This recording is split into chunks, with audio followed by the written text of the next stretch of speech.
സയ്യിദുൽ ഉലമയുടെ ഒരു പ്രസംഗം കേൾക്കുകയുണ്ടായി.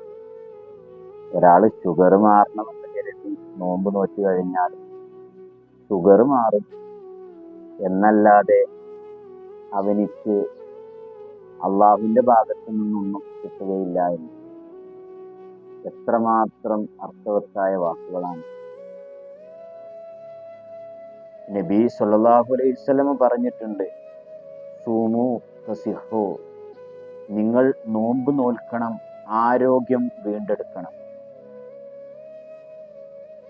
എന്നാൽ നോമ്പ് നോൽക്കുന്നത് കൊണ്ടുള്ള ലക്ഷ്യം എന്നുള്ളത് ആരോഗ്യം വീണ്ടെടുക്കലാകരുത്. പിന്നെ എന്താകണം?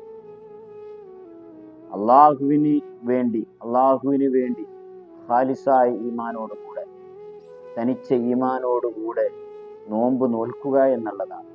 അതിൻ്റെ കൂടെ അള്ളാഹു നൽകുന്ന ഒരു പ്രോഫിറ്റ് ആകുന്നു ആരോഗ്യം വീണ്ടെടുക്കുക എന്നുള്ളത്.